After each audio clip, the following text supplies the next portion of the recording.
Pike County Jane Doe, 1990. Identified as Cynthia Louise Day. Cynthia's life had long been a struggle, and especially toward the end. She was 38 and lived with her boyfriend. She had some substance abuse challenges involving both alcohol and drugs, but she was actively trying to do better.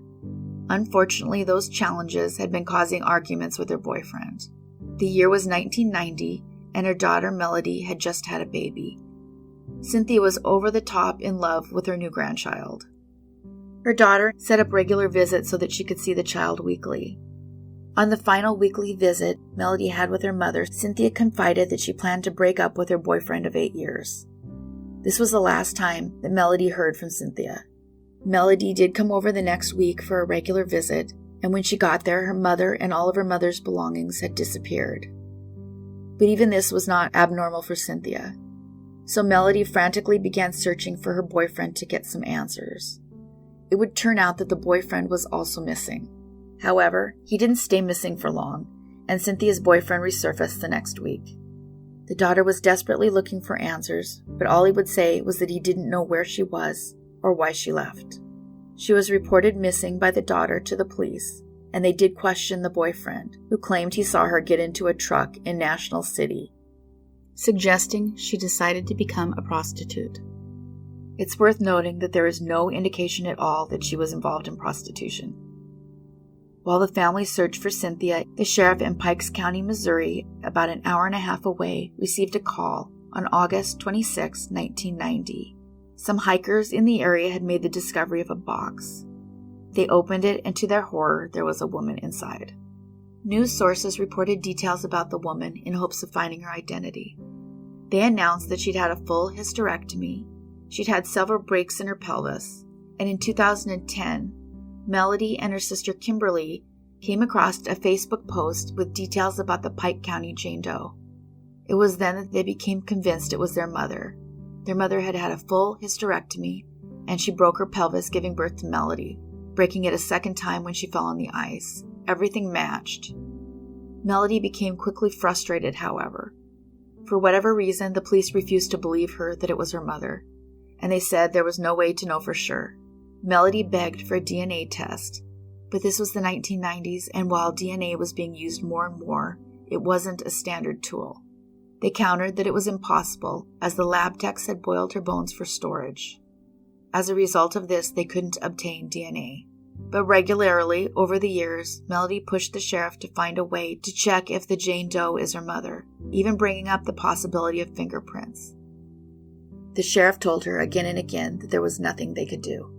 In 2016, an anonymous tip came in, saying that they believed that Jane Doe was the mother of an acquaintance named Cynthia Daly. While they wouldn't listen to Cynthia's daughter, it appears this was the tip that would lead to them actually trying to identify the Jane Doe. Whatever department received that tip checked with the highway patrol, and they found out there was one usable print taken from the Jane Doe that they'd had all that time. Cynthia had been arrested before on a misdemeanor charge, and the sheriff was able to quickly compare prints. And that was all it took to positively identify Cynthia Louise Daly. They had that ability all along, but didn't bother, and that's hard to stomach. Melody and her sister and their children suffered all that time unnecessarily. The other issue, too, is that by not finding her identity, it gave the gift of time to the person who took her life. The authorities stated in 2016 that Cynthia's case has a person of interest, but they won't release further information. The boyfriend's name has never been given, or at least that I could find, and there's no indication he was even questioned. Over 6 years later, it appears no one's been arrested. I am providing the phone number for the Pike County Sheriff's Office, but also that of Crime Stoppers, since it appears to be the best way to see movement on the case. Cynthia Louise Daly went unnecessarily unidentified for 26 years. The Pinellas County John Doe, also known as Ronald. Some information is known about the John Doe referred to as Ronald. He had been staying in room 15 of the Siesta Motel in St. Petersburg, Florida, with a friend. He was somewhat acquainted with the hotel manager and her husband. It appears this is the reason they were not officially registered in the hotel. so the hotel had no contact information. They had paid for the room through April 27, 1980.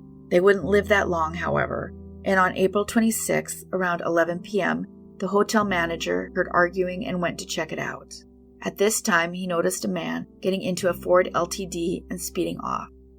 She checked the room where the argument had been taking place and found Ronald and another man. Both of the men in the hotel room had been shot in the face at close range. Neither had any identification in the room. Weirdly, the two were wearing identical clothing, and they're not sure why. The perpetrator's getaway vehicle was quickly found in downtown Tampa, but by then it had been abandoned. The owner of the vehicle was a 39-year-old woman whose name was David Thomas. It's discovered that her boyfriend, Kyle Watson, who went by the name Cowboy, knew both victims. Arrest warrants for the couple were quickly produced. Watson was never questioned, however. He was instead discovered deceased in a parking lot in Knoxville, Tennessee, on July 27, 1980, himself a victim of a shooting almost exactly 3 months after Ronald and his partner. The police have a theory that the girlfriend is also responsible, suggesting Watson was the person who directly committed the act itself, while she drove the getaway car. Information suggests that the police believe there are more people involved, but have declined to give any further information. One of the two men in room 215 was identified quickly as a man named Jack Roy Davis. This did not, however, lead to the roommate's name. The remaining man is believed to be from California, Tennessee, or Missouri. The other man's family refused to cooperate or help with identifying Ronald. He was around 5'8" and 25 to 40 years old. He had red hair and hazel eyes.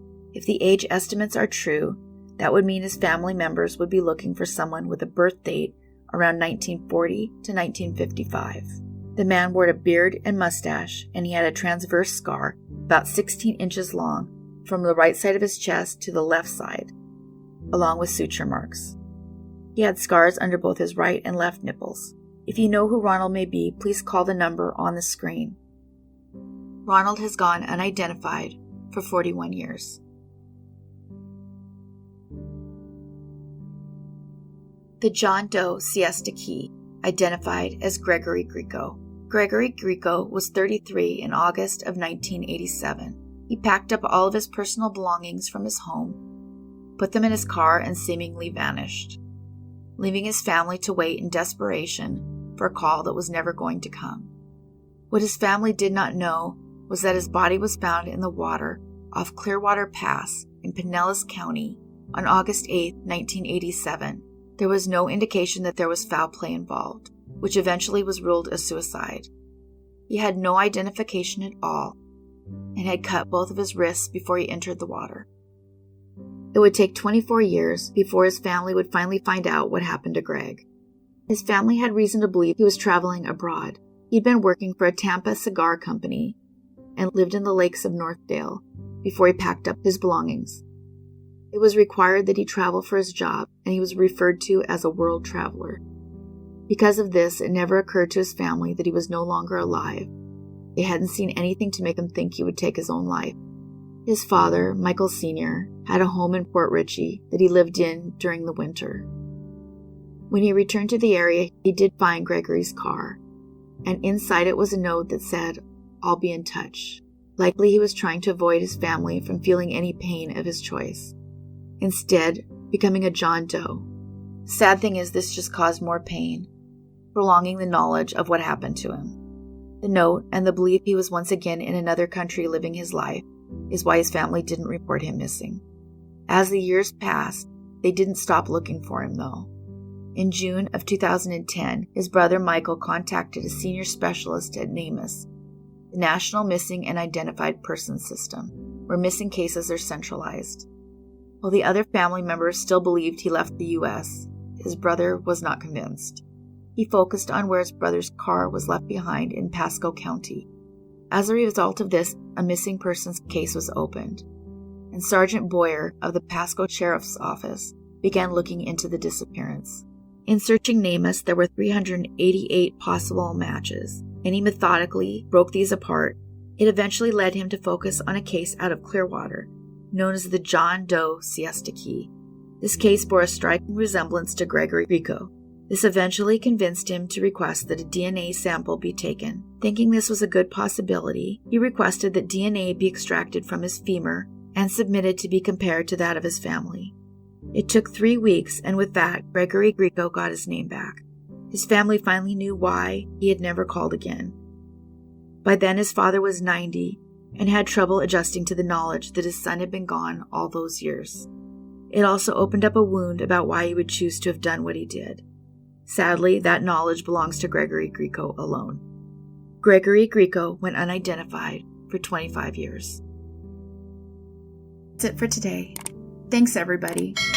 Take care of yourselves and each other.